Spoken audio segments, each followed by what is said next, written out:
Buenas tardes, hermanos. Damos gracias a Dios por esta oportunidad que nos da la mitad de la semana de reunirnos como iglesia para seguir edificándonos en su palabra, seguir alimentándonos de su conocimiento y también de seguir estimulándonos mutuamente al amor y a las buenas obras. Dios los bendiga y qué bueno que los podemos ver a los que estamos aquí. Y ojalá que nos puedan ver los que están por Facebook Live, que Dios los bendiga también, donde quiera que estén.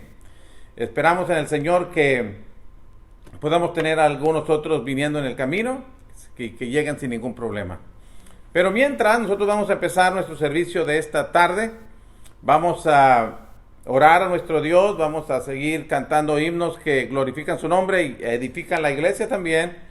Y luego vamos a estar estudiando, vamos a continuar el estudio que hemos estado teniendo los miércoles en cuanto a la carta a los Colosenses.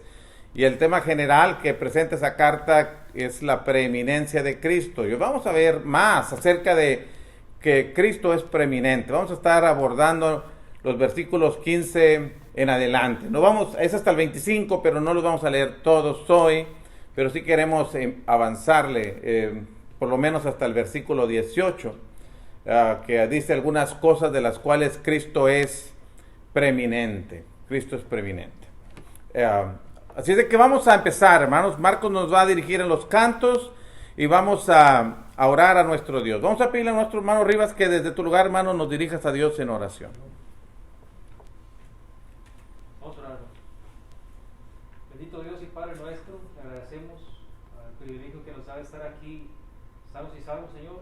Le damos las gracias que nos permite esta hora que podemos reunirnos con la intención de escudriñar su palabra, alabar su nombre, Señor, al mismo tiempo que escuchamos de su palabra, la estudiamos y procuramos, como siempre, Señor, ponerla en práctica. Y pedimos que usted nos ilumine y que nos vaya poco a poco, en la medida que podamos ir creciendo espiritualmente, Señor, para combatir con las luchas que tenemos día con día, Señor, que nos ayude a saber manejar nuestras situaciones personales, que sepamos conducirnos debidamente en el mundo, Señor, glorificando su nombre, Señor, y sabiendo que lo que hacemos deberíamos de hacerlo para honra y gloria suya, Señor.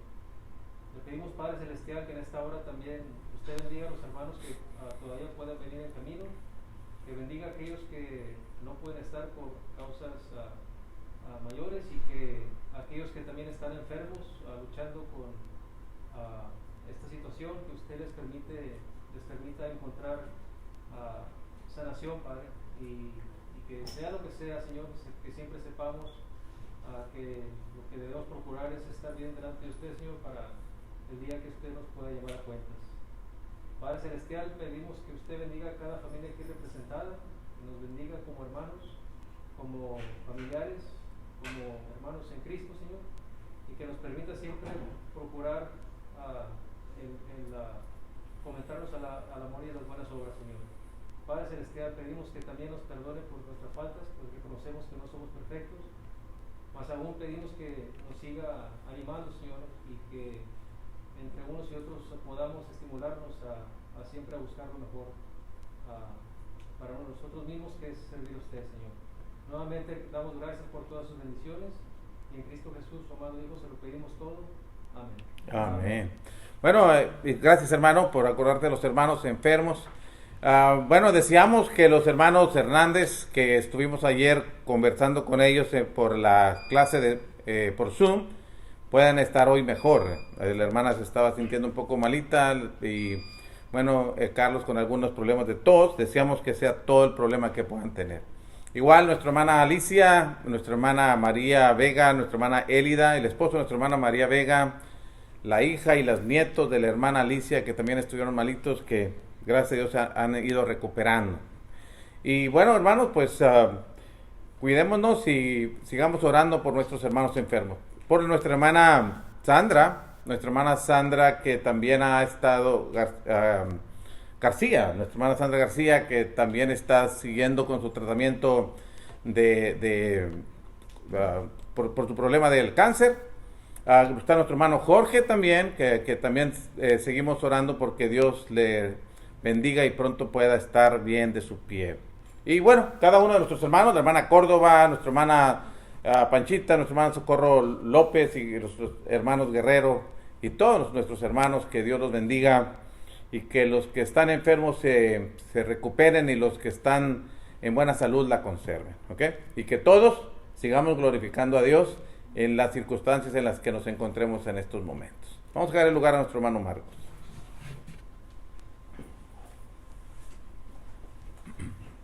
El primer himno es el himno santuario, el canto santuario.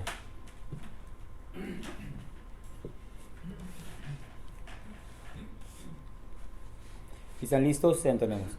Señor, yo quiero ser un santuario, santo puro, verdadero,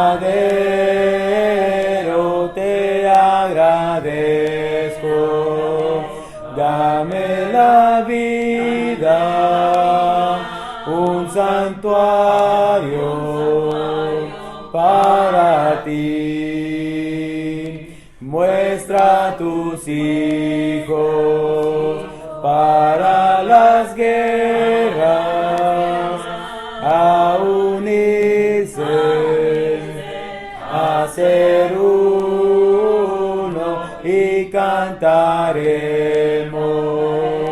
amando siempre un santuario para ti. Y cuando vengas lleno de gloria, nuestra vida acabará como deseo que llegue el día y me digas, siervo fiel. Por eso quiero ser un santuario, santo puro, verdadero, te agradezco. Darme la vida, un santuario para ti. El siguiente canto es el canto número 147. 147.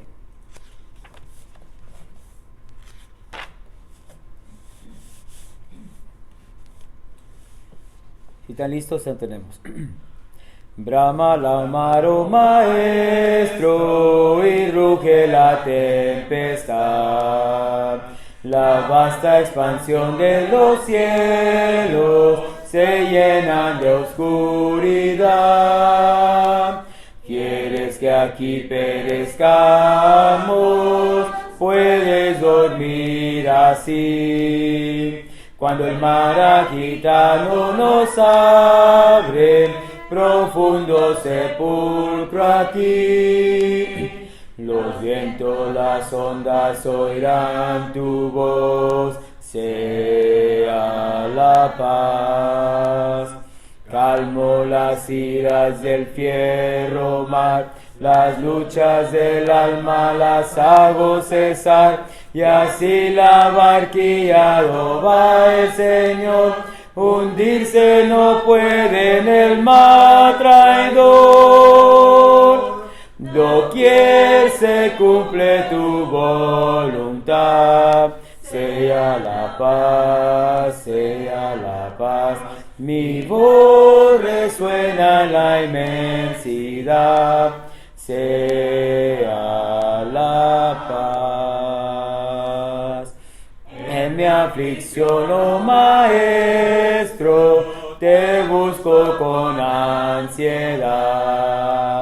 De mi alma en el cielo insondable se libra cual tempestad. Pasa el pecado torrentes sobre mi frágil ser. Y perezco, maestro,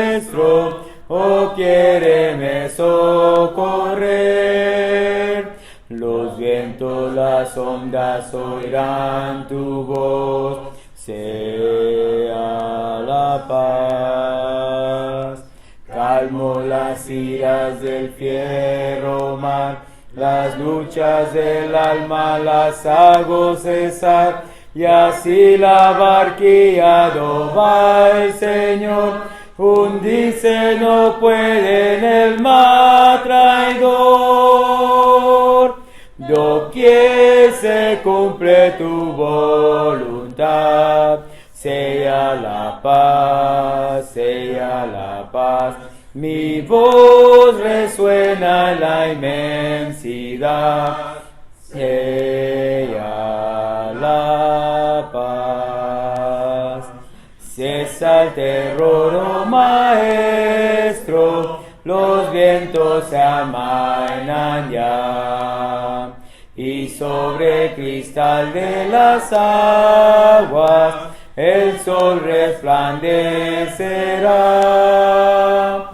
Oh Redentor, sé conmigo, no me abandones más, y feliz llegaré pronto al puerto, donde tú me recibirás. Los vientos, las ondas oirán tu voz, sea la paz. Calmo las iras del fiero mar, las luchas del alma las hago cesar, y así la barquilla va el Señor, hundirse no puede en el mar traidor. Doquier se cumple tu voluntad, sea la paz, mi voz resuena en la inmensidad, sea la paz. El último canto es el canto número 211. 211.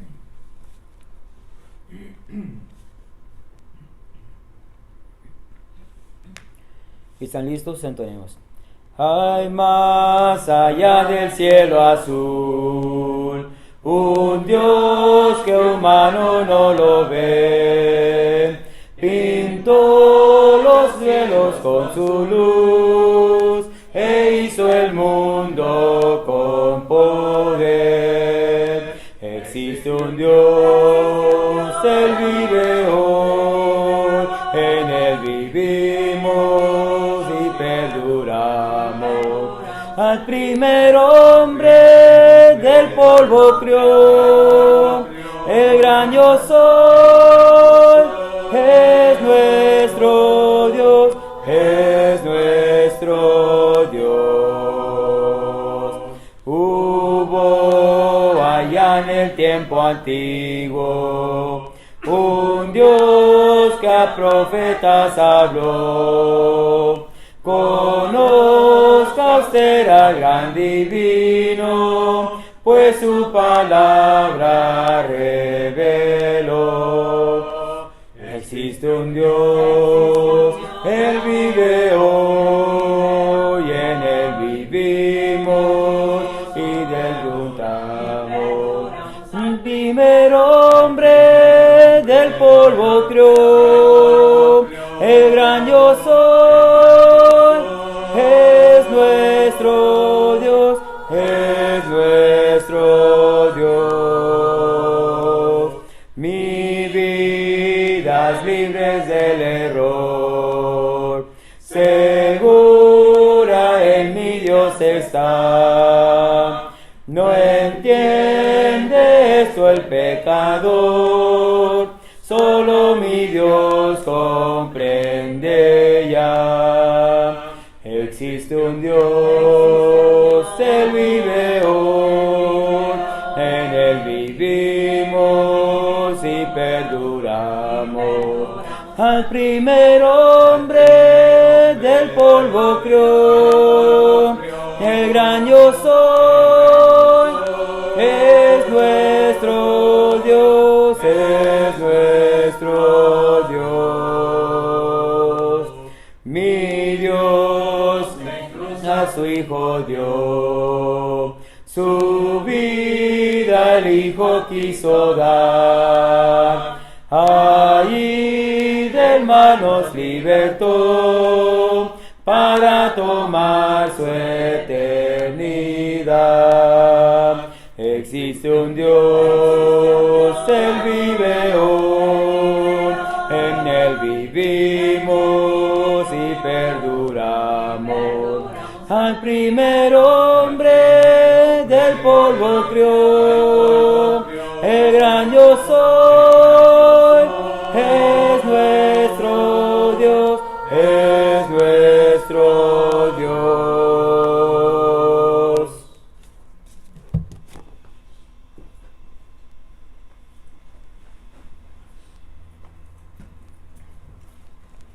Muy bien, hermanos, vamos a hablar de este Dios que existe hoy. Y vamos a hablar acerca de lo que la Biblia dice en relación a nuestro Señor Jesucristo, hermanos, en la carta a los Colosenses, capítulo 1. Les invito, aunque está ahí hasta el verso 23, les invito a que leamos solamente del verso 1 a el verso número 18. Tal vez será lo que podamos abordar solamente en el resto de este tiempo que tenemos, hermanos.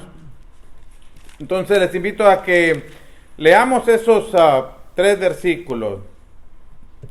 Serán 4 en realidad. Dice la palabra de Dios, Colosenses capítulo 1, verso 15 al verso 18. Él es, noten que se repite esa expresión, Él es, porque es importante esas declaraciones, porque apuntan hacia la persona de quien se va a referir. Y también nos dice a quién se refiere y nos dice de qué trata en cuanto a la persona a quien se refiere. Y en este caso nos dice, Él es, hablando de Cristo, porque en el versículo 13 y 14 ya nos habló de que Dios nos ha trasladado de la potestad de las tinieblas al reino de su amado Hijo, en quien tenemos redención por su sangre, el perdón de pecados. Así termina el verso 14. Y por eso el verso 15 conecta con lo que sigue, lo que ha venido diciendo. Recuerden que las palabras que aparecen ahí como reconciliación por medio de la muerte de Cristo no son palabras inspiradas. Esa parte no es una palabra, son palabras inspiradas. Alguien las escribió, lo que sí es inspirado es lo que dice en el versículo por versículo. Recuerden también que las cartas no estaban divididas como están ahí, se dividen para efecto de darle una mejor dirección al lector de las Sagradas Escrituras y que vaya sabiendo de qué se va tratando. Sin embargo, también a veces nos puede resultar como que ya cambió de asunto, en algunos, porque ya ahora está en el verso 15 y ahora habla de que se trata de la reconciliación por medio de Cristo. Pero no, la carta que Pablo escribió originalmente es seguida. Entonces cuando termina en el verso 14 no cambia, sino por eso en el verso 15 dice Él es, y uno dice, ¿de quién está hablando? Bueno, pues para saber de quién está hablando, uno tiene que regresarse a unos versículos anteriores. Uno va a asumir que se refiere a Cristo, pero para estar seguros, uno tiene que volver a los textos anteriores para saber de quién se está hablando. Y sabemos que se refiere a Cristo. Sin embargo, dice de Cristo, Él es la imagen del Dios invisible, el primogénito de toda creación, porque en Él fueron creadas todas las cosas, las que hay en los cielos y las que hay en la tierra, visibles e invisibles, sean tronos, sean dominios, sean principados, sean potestades, todo fue creado por medio de Él y para Él. Y otra vez, verso 17, y Él es antes de todas las cosas, y todas las cosas en Él subsisten. Verso 18. Y Él es la cabeza del cuerpo, que es la iglesia, el que es el principio, el primogénito de entre los muertos, para que en todo tenga la preeminencia. Él es. Y nosotros con tan solo esa declaración podríamos encontrar 3 cosas que es Cristo. Dice más, pero básicamente 3 cosas que es Cristo. Dice más, Pero en el versículo 15 nos dice dos cosas en relación a Cristo. Y hoy quiero que hablemos que lo que el versículo 18 dice, para que en todo tenga la preeminencia, la superioridad. Eso quiere decir preeminente, superior a todo, que está por encima de todo. Por encima de todo. Es ser preeminente. Bueno, Cristo es preeminente en todo. Es superior a todo. Y en este caso nos va a presentar algunas relaciones que tiene Cristo. Cristo en su relación con Dios, lo vamos a ver. Cristo en su relación con la creación. Y luego vamos a ver Cristo en su relación con la iglesia. ¿Qué es Cristo en su relación con Dios? ¿Qué es Cristo en su relación con la creación? ¿Y qué es Cristo en su relación con la iglesia? ¿Qué dice la Biblia? ¿Qué dice Pablo, inspirado por el Espíritu Santo, en relación a Cristo en estos aspectos? Bueno, por eso dije, noten lo que dice, Él es, porque nos está diciendo, ¿qué es Cristo? ¿Quién es Él? Es preeminente en todo, es superior a todo. Bueno, ok, pensemos entonces en eso. ¿Cuál es la relación que el apóstol presenta aquí? La relación de Cristo con Dios. ¿Cuál es la relación? Y en el versículo 15, el primer renglón, la primera declaración dice que Él, Cristo, es la imagen del Dios invisible. Cristo es la imagen del Dios invisible. Eso es lo que dice la primera declaración. Vamos a desarrollar esta idea que dijo el apóstol Pablo. ¿Cómo es que Cristo es la imagen de Dios? ¿Cómo es que Cristo es la imagen de Dios? Bueno, lo primero que vamos a ver es la naturaleza de Dios, para que también podamos ver la naturaleza de Cristo. La naturaleza de Dios. ¿Cómo es Dios? Vaya, ¿cómo es Dios? Ya sabemos que Dios es el creador de todo y que es el Señor de todo, pero ¿cómo es Dios? Y la Biblia nos dice en Juan capítulo 24, ¿cómo es Dios? ¿Cuál es su naturaleza? ¿Tiene cuerpo físico como nosotros? ¿Cómo es? Y el texto dice, palabras del Señor Jesucristo, Dios es espíritu. Dios es espíritu. Y más adelante, más después, el Señor Jesucristo habrá de decir que un espíritu no tiene carne y hueso. No es visible, en otras palabras. Un espíritu no tiene carne y hueso. Dios, hermanos, es espíritu.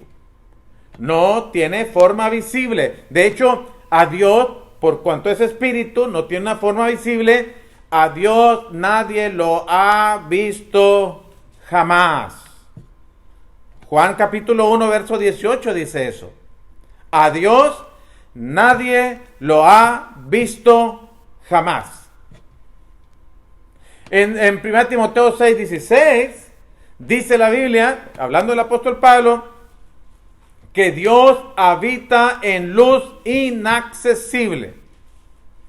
O sea, no podemos alcanzar a mirar a Dios. Él habita en luz inaccesible. Él es espíritu. A Él no lo han visto nadie.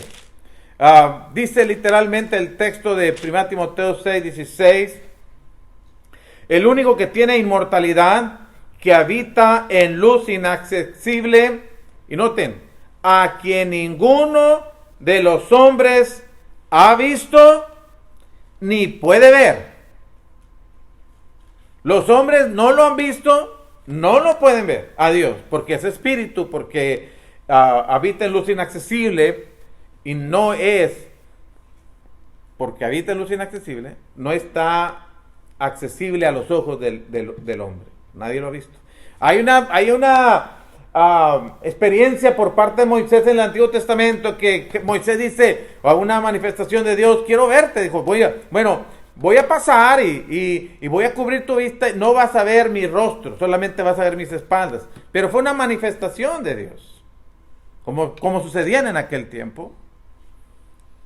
Pero aún así, solamente vio sus espaldas, dice la Biblia. Pero a Dios nadie lo ha visto jamás. Bueno, Cristo, hermanos, es la imagen de ese Dios inaccesible en cuanto a verse. es la imagen de ese Dios invisible. Es la imagen de este Dios que es espíritu. Y cuando hablamos de imagen, hermanos, cuando la Biblia presenta ese concepto de que Cristo es la imagen del Dios invisible, cuando hablamos de imagen, estamos hablando que no es una mera sombra de lo verdadero. No es solamente una sombra de lo que es real. No, esa no es imagen, hermanos.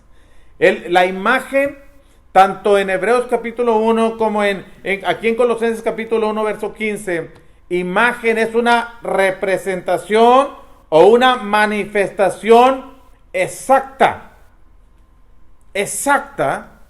de algo. En este caso, Cristo como imagen de Dios es la representación o la manifestación visible de Dios.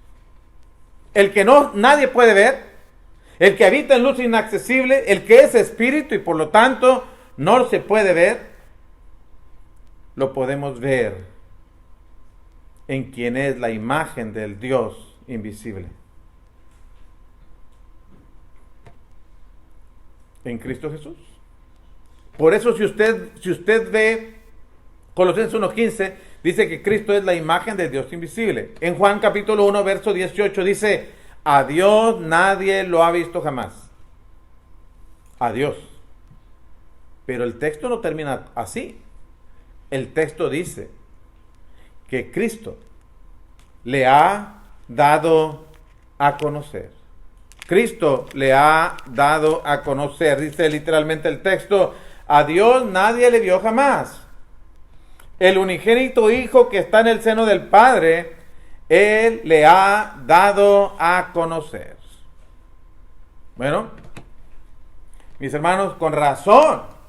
En Juan capítulo 14, en el versículo 7 al versículo 9, ustedes recuerdan el momento cuando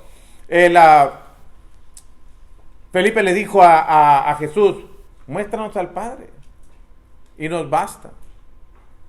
Y Jesucristo le dijo, tantas veces he estado con vosotros y no me has visto, Felipe. ¿No me conocéis?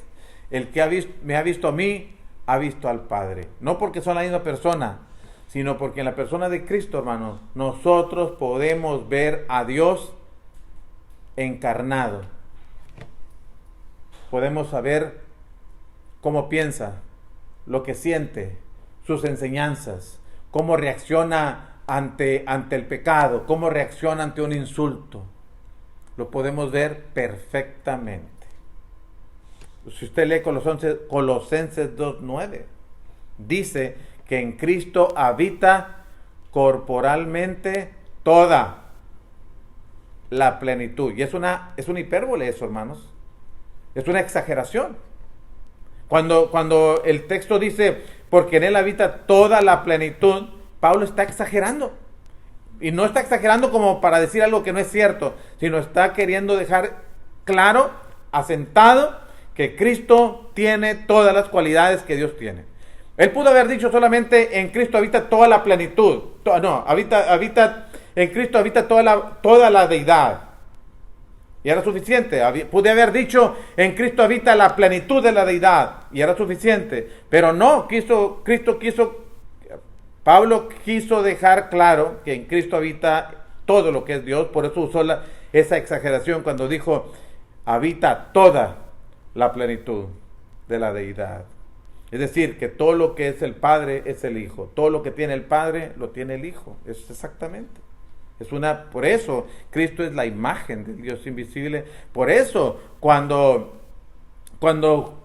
Jesús le contestó a Felipe, tanto tiempo he estado con vosotros y no me conocéis, Felipe, el que me ha visto al Padre. No son la misma persona, hermano.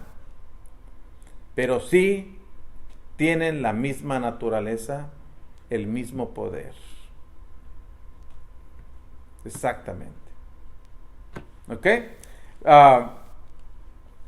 Miren esto, miren diferencias. Hablando de la idea de la imagen. Si usted lee Génesis 1:26, leemos que dijo Dios, hagamos al hombre a nuestra imagen. El hombre fue creado a imagen de Dios. Llevamos algo de lo que es Dios. En cuanto a inteligencia, en cuanto a algunos atributos, a algunas características que son de Dios y que nosotros fuimos creados a esa imagen de Dios. Pero Cristo no dice el texto. Noten Génesis 1.26, contrástenlo con Colosenses 1.15. Y Génesis 1.26 dice, hagamos al hombre a nuestra imagen. Es decir, el hombre fue creado a imagen fue hecho a imagen de Dios. Pero Cristo no fue hecho a imagen de Dios. El texto no dice eso. El texto dice que Él no fue hecho. Él es la imagen del Dios invisible. El cristiano, hermanos, hablando de la imagen, el cristiano, hermanos, es transformado a la imagen de Dios. Segunda a los Corintios 3:18. Somos transformados de gloria en gloria, dice la Escritura. Déjense los leo. Segunda a los Corintios capítulo 3, verso 18. Dice, por tanto nosotros todos, mirando a cara descubierta como en un espejo la gloria del Señor, somos transformados de gloria en gloria en la misma imagen, como por el Espíritu del Señor. ¿Qué es lo que está diciendo? Y esto tiene que ver, cristianos, no solamente es como mera doctrina, alguna información de la naturaleza de Cristo para que nosotros podamos entender mejor cómo es el Señor. No es solamente eso. También está involucrándonos, hermanos. Si Cristo es la imagen del Dios invisible, es decir, que son iguales. Nosotros no somos iguales. Fuimos hechos a la imagen de Dios. Llevamos algunos atributos que son propios de Dios. Y así fuimos creados. Pero el cristiano se transforma, hermanos. Se transforma a la imagen de Dios. Nosotros no debemos tener la imagen del mundo, sino somos transformados. Noten, una transformación, un cambio. Y un cambio, hermanos, radical, un cambio completo. Usted puede preguntar, ¿qué tanto debo cambiar? Y la Escritura contesta en 2 Corintios 3:18. Usted debe cambiar hasta ser transformado a la imagen de Dios.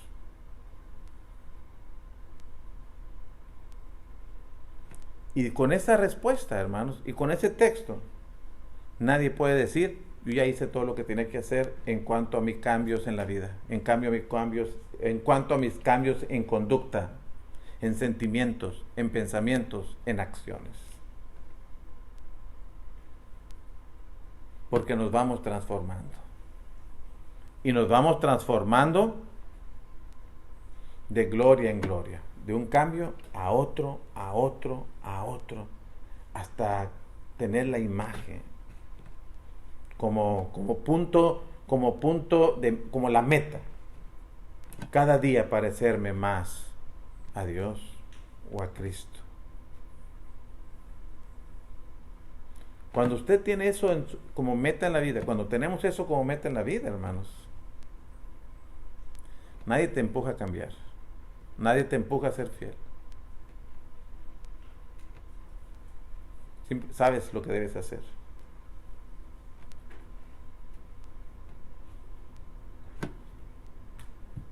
Dios espera que nosotros tengamos ese propósito en la vida. Ser transformados a la imagen de Dios. Hay unos textos que hablan de Cristo, que es la imagen de Dios. Cuando pensamos en la imagen y en esa lucha de transformarnos, hermano, el diablo hace su trabajo también.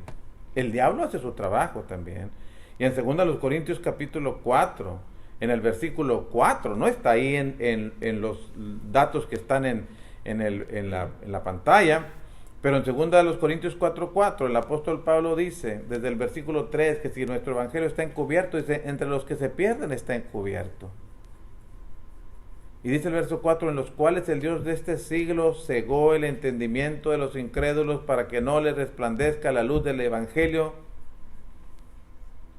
que es la gloria de Dios, hermanos, en la paz de Jesucristo.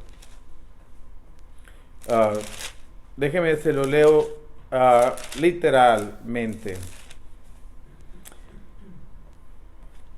En los cuales el Dios de este siglo cegó el entendimiento de los incrédulos para que no le resplandezca la luz del evangelio de la gloria de Cristo, el cual es la imagen de Dios. El diablo está haciendo su trabajo y a algunos embota su pensamiento para que no le resplandezca la luz del evangelio, para que no hagan los cambios, y a otros les embota la mente para que no miremos la urgencia, la necesidad de cambiar, quedarnos satisfechos con lo que hasta ahorita estamos haciendo.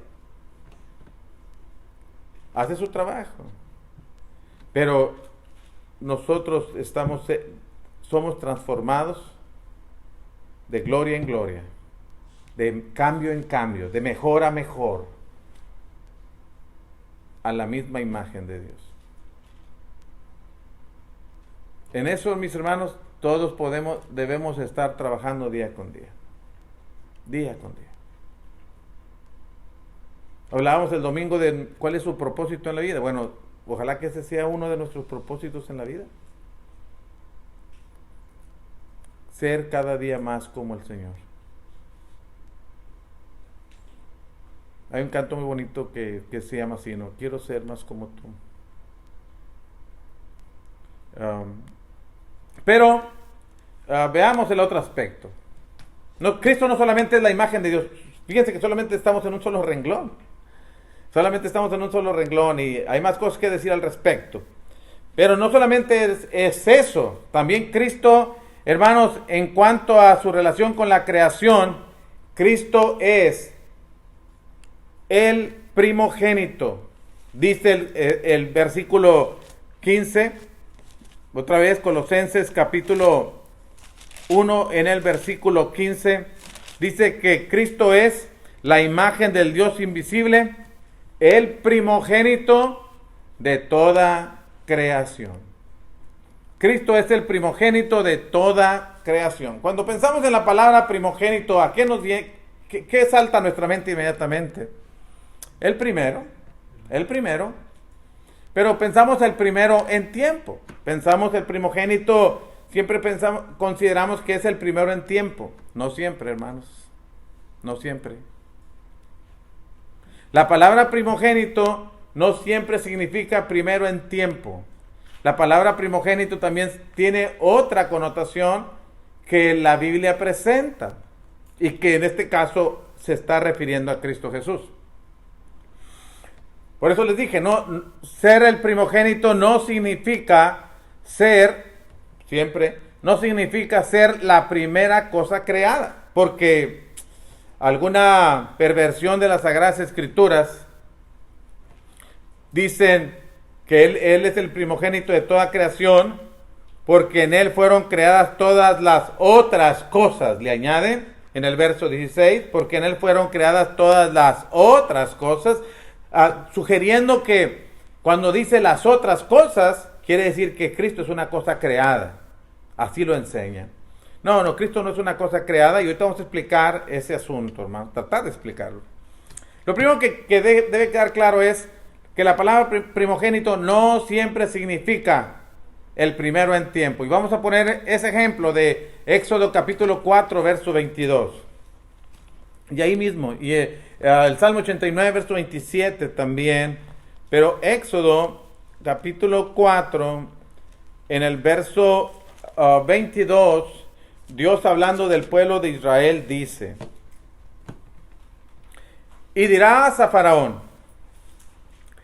Jehová ha dicho así, noten, Israel es mi hijo, mi primogénito. Israel es mi hijo, mi primogénito. Y preguntamos, Le hacemos preguntas al texto, preguntamos en relación a esta declaración de Dios. Israel, si lo miramos como individuo, es decir, Jacob, si lo miramos como individuo, Jacob fue el primero, aunque fueron gemelos él y su hermano, Jacob fue el primero en nacer de los hijos de Isaac. ¿Y eso no? No, el primero fue Esaú. Son gemelos, pero el primero que nació fue Esaú. ¿Por qué le llaman a Jacob, si fuera individuo, primogénito? Tiene una razón. Como pueblo, Israel, como pueblo, el pueblo de Israel, es el primer pueblo que existe en la tierra. ¿No? Antes de ellos ya estaban los egipcios, ya estaban otros pueblos. ¿Por qué le llama primogénito? Porque si lo miramos como individuo, aunque Jacob nació segundas, Jacob tuvo mayor rango y honor que su hermano Esaú. Y si lo miramos como pueblo, aunque el pueblo de Israel no fue el primer pueblo que existió sobre la tierra, en su relación con Dios fue el pueblo con mayores privilegios, con mayor honor que todos los demás pueblos. Pero en el Salmo 89, versículo 27, ahí está una definición bíblica de lo que significa la palabra primogénito.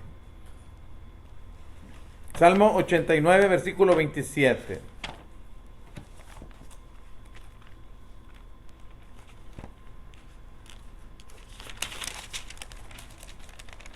Dice la palabra: yo también, hablando Dios de David, yo también le pondré por primogénito, el más excelso de los reyes de la tierra. Pensemos en David ahora.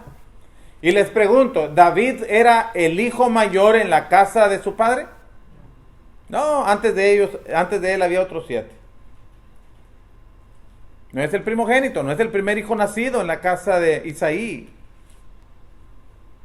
¿Por qué le llama a Dios mi primogénito? Ahora, si lo miramos como rey, ¿David fue el primer rey sobre toda la tierra? No. ¿Primero el primer rey sobre Israel? No. El primero fue Saúl. ¿Por qué le llama primogénito? Si no fue el primero. Y ahí está la definición. En la segunda parte de este texto. El más excelso de los reyes de la tierra. No fue el primero, pero es el que está por encima de todos. Tiene superioridad, tiene honor, tiene mayor rango que todos los demás. Y en el caso de Jesucristo, podríamos decir, entonces me estás diciendo que Jesucristo no fue creado primero que todos, pero es el más grande de todos. No, me está diciendo eso. El mismo texto nos va a explicar. Noten cómo empieza el verso 16. ¿Con qué palabra empieza el verso 16? ¿Por qué? Va a explicar, Rivas. Va a explicar por qué le está llamando primogénito. Él es la imagen del Dios invisible, el primogénito de toda creación. Y le preguntamos a Pablo, ¿por qué dices tú que Jesucristo es el primogénito de toda creación, Pablo? ¿Cómo es eso? Explícanos. Y Pablo contesta inmediatamente en el verso 16, ¿por qué Cristo es el primogénito? Y la respuesta es, ya me emocioné. Bueno, ya me perdí aquí porque estoy hablando aquí de esto. Pero Cristo es el primogénito porque es el creador de todo. Es decir, que es superior a la creación. Es más grande que todo. Gobierna todo. Usted lo va a leer, Colosenses 1:16. Colosenses 1:16 dice: Porque en Él, en Cristo, fueron creadas todas las cosas, las que hay en los cielos y las que hay en la tierra, visibles e invisibles, sean tronos, sean dominios, sean principados, sean potestades, todo fue creado por medio de Él y además para Él. Todo fue creado por medio de Él. Lo que hay en el cielo fue creado por Él. Ángeles. Lo que hay en la tierra, todo este universo, sean principados y potestades, aún esos ángeles que no guardaron su dignidad, que dice Judas, fueron creados por Cristo. Esos son los principados y potestades que está mencionando aquí. Todos los reyes de la tierra, todas las grandezas que hay en esa tierra, todo fue creado por medio de Él. ¿Y sabe, hermano? Y todo fue creado para Él. Todo fue creado para Él. Y podemos nosotros considerar que toda la creación debe ser para Cristo. Déjenme lo pongo ahí de una vez. Cristo es creador y sustentador de todo lo que existe. No solamente lo crea, hermano, o no solamente lo creó, sino que lo guarda, lo cuida, lo sustenta, lo controla. En otras palabras, si miráramos el mundo como un boss, Cristo es el conductor. Este mundo no va a la deriva. Y esta es otra cosa que tenemos que aprender de esto. Este mundo no va a la deriva. Esta pandemia y los terremotos y los ciclones y las desgracias naturales que se dan, las cosas que suceden, no están fuera del control de Cristo, hermanos. Él sabe qué está pasando y sabe por qué permite que pasen estas cosas. Él está al control de todo. No hay una autoridad en esta tierra que sea por encima de Cristo. No hay un poder que sea superior al poder de Cristo. No hay nada ni nadie que pueda actuar sin que Cristo lo permita y por encima del control de Cristo. Todo está bajo control. Usted dice, bueno, ¿y por qué pasan las cosas que pasan? No porque está descontrolado el mundo, hermanos, sino porque Cristo permite que estas cosas pasen. Pero si hay una autoridad, sea en la familia, si hay una autoridad, sea en la iglesia, que no, Cristo la tiene toda, hermanos. Y si hay una autoridad en este mundo, autoridades civiles, que sean malos y perversos, injustos, ellos le van a dar cuentas al Señor. Ellos le van a dar cuentas al Señor. Si hay esposos que somos malos, creyendo que somos cabeza de la familia y por tanto tú tienes que sujetar y ser abusivos, tenemos que dar cuentas al que controla todo, al que sí tiene toda la autoridad. Nada está por encima del control de Él. Si alguien es rebelde, bueno, tendrá que dar cuentas al Señor. ¿Qué es lo que estoy diciendo con todo esto? Que si Cristo es la imagen del Dios invisible y nosotros debemos ser hechos a la imagen de Él, debemos estar esforzándonos cada día por parecernos más al Señor. Pero si Él es el creador de todo y el sustentador de todo, entonces usted y yo nos deberíamos sentir muy seguros siendo cristianos fieles. Porque no me da estar asustado de, y si me porto bien, se van a pasar conmigo. Entonces, ¿usted cree que Cristo no está equivocado cuando nos dice que nos portemos bien sin temer ninguna amenaza? No, Él sabe por qué hace las cosas y Él va a pedir cuentas a quien sea abusivo, sea en tribunales, sea en autoridades, todo. Hagamos lo correcto. Démonos cuenta que Él está en control de todo. Todo fue creado por Él.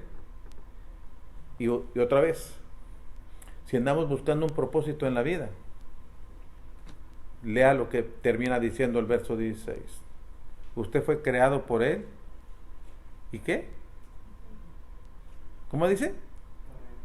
Para Él. ¿Cuál es el propósito por el que existimos? Existimos para Él, para darle gloria a Él, hermanos. Para eso existimos. Podríamos dar textos que enseñan sobre eso, que la creación, toda la creación, glorifica a Cristo, honra a Cristo, todo lo creado. Usted puede ir a Apocalipsis capítulo 5, lo enseña. Bueno, para eso existimos.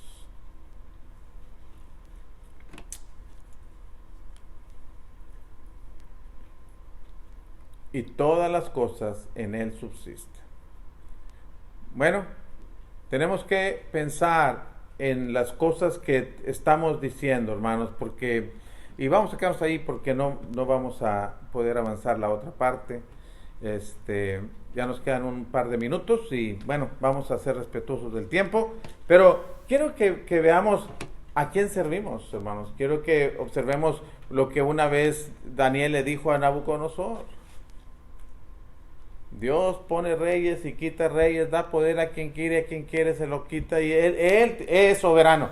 Él es soberano, porque es una de las cosas que queríamos presentar en cuanto a su relación con la iglesia. Él es la cabeza. Él es el que tiene toda la autoridad. Él es el soberano de los reyes de la tierra, dice en Apocalipsis 1:5. Y hermanos, nosotros hacemos todo en el nombre de Cristo, es decir, porque Él lo manda. Lo estaremos viendo la próxima semana. Pero cuando lleguemos al capítulo 3, hermanos, vamos a aterrizarlo en la vida práctica. Y vamos a ver que cuando Cristo tiene la preeminencia en nuestras vidas, se nota. Es decir, cuando Él tiene autoridad en nuestras vidas, sea de manera matrimonial, o sea de manera individual, o sea de los hijos a los padres, o sea de los padres a los hijos, se nota en la vida que llevamos. Cuando Cristo tiene la preeminencia. Y por eso quiero terminar preguntándoles eso. ¿Qué tan preeminente es Cristo? Es decir, ¿qué tan superior, tan grande es Cristo en nuestras vidas? ¿Qué lugar tiene? ¿Qué lugar ocupa? Porque la Biblia nos presenta que Él es el primogénito entre los muertos, el que es el principio, para que en todo tenga la preeminencia. Él es la cabeza de la iglesia. Pero ¿qué tan importante es Cristo para nosotros? ¿Qué tan superior es como para que rindamos nuestras vidas a Él? No solamente es asunto de leer qué dice la Biblia respecto a Cristo, sino qué digo yo respecto a Cristo en relación a lo que dice la Biblia. ¿Qué es para mí? Cuando Cristo sea superior en todo en nuestras vidas, hermanos, el que controle nuestras vidas, entonces y solamente entonces vamos a poder disfrutar el placer de ser cristianos. Vamos a esforzarnos para hacerlo mejor cada día, sin esperar que otros lo hagan también. Y vamos a ser felices haciendo lo que es correcto, porque servimos al que lo controla todo. Imagínese usted que usted está delante, siempre tiene por amigo al que dice, al que es el jefe de todo, el que tiene autoridad sobre todo. ¿Cuál es tu preocupación? Bueno, pensemos así, hermanos, para que vivamos así. Dios los bendiga. Gracias por haber venido, hermanos. Ojalá que podamos vernos este próximo domingo, si Dios lo permite. Y que, bueno, sé que nuestro hermano Ricardo, nuestra hermana Gabriela salen para Ciudad Victoria en estos días. Dios los bendiga y que vayan con bien, hermanos. Que saludos para los hermanos, que los puedan ver. Sé que todavía no se pueden reunir los hermanos, pero a quienes puedan llamar por teléfono, pues denle nuestros saludos. Y a todos ustedes, hermanos, pues que Dios los bendiga el resto de la semana, que nos podamos ver el próximo domingo. Y recuerden que el domingo después del servicio vamos a quedarnos un ratito para tener un tiempo para conversar, hermanos, para hacer algunos, intercambiar observaciones y propósitos para la congregación, ¿ok? Así es de que tráiganse algunas propuestas, algunas sugerencias, algunas observaciones si quieren, comentarios, para que podamos conversar en cuanto a la vida de esta congregación. ¿Ok? Dios los bendiga. Vamos a despedirnos en oración. Hermano Ricardo, ¿quieres despedirnos en oración? Después de haber orado, hermanos, somos despedidos. Vamos a estar en reverencia a nuestro Dios. Padre bendito que estás en el cielo y en todo lugar, nos humillamos delante de tu presencia, Señor, dándote las gracias por todas las cosas que nos ayudas y nos bendices tan ricamente. Gracias por ser nuestro Padre y que nos cuidas y nos das todas las cosas necesarias. Gracias por tu palabra que nos llena nuestro corazón y nos guía a tener una mejor vida. Agradecido por nuestro hermano Paco que nos instruye, sigo ayudando y bendícelo, Señor. Gracias porque más hermanos están viniendo a estas reuniones y bueno, pues que pronto se reúnen cada vez más hermanos y que sigamos adelante firmes en tu camino, constantes y sin perder la fe y en unidad y trabajando unos con otros y que tú nos bendigas, Señor, y que podamos hacer tu obra, Señor, de la forma que podamos. Agradecido por todo nuestro Dios, en el nombre de Cristo Jesús. Amén. Amén. Dios los bendiga, hermanos. Excelente noche para todos.